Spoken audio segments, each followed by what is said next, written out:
Hey guys, Chip back with you here again from the Expanded Pan Trap Line, and again another video that's not on the trap line. Actually last night, was I did a review on Meat Trapper Skinner knife, which did awesome. We were just field dressing some deer that we had killed, and once we did, I was using the new Meat Trapper Skinner that's available from Tim Roper or the Meat Trapper. And you can find that at www.meattrapper.com. Awesome skinner knife, went right through 2 or 3 deer last night, no issues whatsoever. Did great. This is a knife I borrowed from my son. It was a present to him for his birthday. Did super good. Well, today I've let these deer hang overnight. We were pretty cool overnight, starting to warm up some today. I like to let the gravity work and draw some of this blood out of the meat. That's what I like to do with my deer meat. And I just put that video up on the skinning using Meat Trapper Skinner last night, and we had a ton of response to that. Lots of views, and a lot of guys were interested in that. So I thought what I may do was come back and do another video, actually maybe even a series of videos of what we do next with our deer that we process. Now there's a ton of different ways to do it. None of them are wrong. This is just what we do. We do it the same way every single time, and it's a process that really works great. So we're going to just start. The first thing I'm going to do is basically skin this deer now. The Meat Trapper Skinner would do really good, but I left it in the dishwasher, or actually in the sink to be washed, sand washed it, and I left it. So what I got here is a Havalon. This is actually a lot of the Havalon knives are folders. This happens to be a solid one that my buddy Carl Hirscheider actually made for me. This is a custom deal, but it takes the XT60 disposable blades here. We're also going to eventually need, and that actually make another video, we're going to need a fillet knife too. Right now I'm not going to need the fillet knife. Right now I'm just taking the hide off this deer right here, and I'm going to jump right in here. First thing I do is I start right here on the tendons. I actually slice this part between the leg bone and the tendon to hang. Now you got to be real careful here. I can slice a little bit, and I got some to play with, but if I slice all the way through, the deer is going to fall because that tendon will cut. This is by experience that I know. It only takes a little bit. You can see white all the way through here. The next thing I'm going to do is catch this one. I like to, once I'm on one side of the deer or the other, I like to basically make bilateral cuts. Do the same thing on one side as I do the other. It just cuts down the trips around the deer. And here again, you want to be careful not to go through that tendon, and you're cutting across hair here. One thing to mention, I don't like, you have to cut across hair some. The next cut right here is going to be across hair. The next thing I got to do is open this leg up. So I'm cutting across hair right here, and I actually tried to do it with 2 motions of the knife. It happened really good right there. A lot of times I'll kind of brush that off. I'll mention that I don't like to cut across you may have seen me kind of flick the hair off my knife. That's the reason I don't like to cut across the hair grain. I'm going to do the same thing right here if the camera can watch. I'm going to make one slice coming around, reach back into the hide, one more slice again. Now I've got all that hide. If you look here on my knife blade, I got a little bit of hair. I don't like it because we're going to get hair on the meat. It really doesn't make a huge amount of difference, but it can. Come around the front side. Since I'm standing on the front, my next cut's going to be there. You can see the incision I made when I was dropping what I call gutting the deer, when I was dropping the entrails out. I just come straight back up there. I come back around to the back, and I finish that cut back off. Okay. At that point, I'm going to need the camera right here. And what I'm going to do is basically go up real close to the white line. What I actually do is I stay about 1 inch or so away. And if it's not going to be a taxidermy process, it doesn't matter. I go, here again, I'm not cutting hair, I'm cutting hide from the underneath side. I just let that knife slice right up there, just like that, okay? Like I said, I like to do what I do on the left, I like to do on the right. So I'm going to come back and do the exact same thing here. And if I don't know if the camera can see this real well or not, but I'm not cutting the hair from the top side, I'm cutting the hide from the bottom side. That helps a bunch to not get hair in your on your meat. Okay, the next thing I like to do, and I've actually starting to warm up some. I've got a few yellow jackets. I start right here, and I'm just cutting the hide and I'm peeling this off.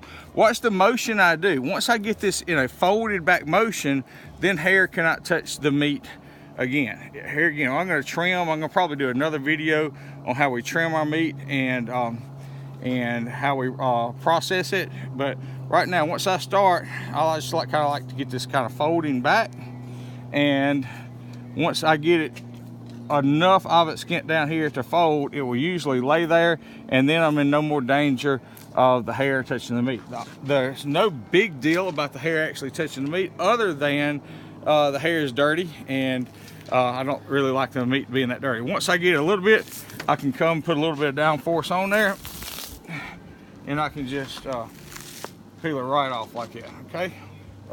Right here on the back, when you got a little fat that actually touches the hide, sometimes you'll actually need to use your knife there to help that get started. Once that does get started, then typically it'll peel right on off, okay? Once I get this hind quarter done, I'll do the same thing on the other side. Remember, I started right up here at the tendon. Get on, Yellow Jacket. If I can get through this video and through these deer without getting stung, it'll be somewhat of a small miracle, because these Yellow Jackets are buzzing everywhere. So here again, just peeling this. What I probably should do right here is let this deer down just a little bit, but for the sake of time and the video, I'm probably not. But if I had plenty of time and I wasn't in a hurry, I would let the elevation of this deer hanging down just a shade bit. Here again, I'm just trying to get enough skin back that I can get a peel, basically, to allow that hide to fold back over on itself. Now I'm starting to get the peel done, and then you can just kind of let your knife blade help you separate that. Killed that Yellow Jacket. And I'm gonna do the same thing here. You just gotta have a starting spot. Just gotta have a starting spot to peel this down. And there we go. We're about to get in high gear here very, very, very shortly. Okay, if you get a little of that muscle that's actually just under the hide, it does not matter. That's not going to go into the food bucket. It's not what we're after. We're after the hindquarters and the back straps and the shoulder and the neck and the ribs and all that sort of thing. We will go into what I utilize and what cuts I don't here probably in the next video. Once I got that down, this is something I do on the very back that older guy taught me one time. I've used it ever since. What I do right here at the tail, you can skin this tail out or whatever, it's always in your way, there's no meat on there. I cut into the tail, and I find where there's multiple of them, but I find a joint right here. And once I find, hold on a second, let me get to it. Sometimes you gotta cut through the fat a little bit, and once I find that joint, then it just pops loose right there. That'll also give me a handle that I can actually use right here to push the hide down a little bit further. Now when I get to this point, I usually have to use my knife a little bit again. And what I typically like to do, once I get some of these, just the fat kind of separated from it, look right here on the front, I'll come back and I will skin the hide off of the chest. And at this point, I'll actually go pretty much on down a good little bit, just because it's easy to work with. And here's a shot, another Yellow Jacket in there. Now, I'm probably going to leave that little strip of hair on the sternum, because that is going to be a product, I hate to use waste product, because nothing on this deer is actually going to be wasted, but a product that I'm not going to eat. Now, while I'm doing this, and while I'm finishing this part up, what we can do, some ideas here with what's left. We're obviously not going to eat the hide. I'm not selling hides. Some people do. And all we're looking for is a few select cuts of this meat. But what I'll do, I'll take the rest of these bones and the hide and anything that's left over that we're not actually going to eat. And what I will do with those is I will actually bury those into a known trench, and I will come back later after those decompose. I'll probably add a few wood chips and anything else. Obviously I'm a big trapper, so any other carcasses that I have, I'll add those in that same trench all the way down. See how easy that was, guys? I'm gonna lay this knife down right here, because now I'm just gonna need my hands for a few minutes, and I can come way down. I actually can get all the way down the shoulders, and that is really about as far as is necessary to come down with this. I'm gonna grab my knife again, come back to the front and finish this up.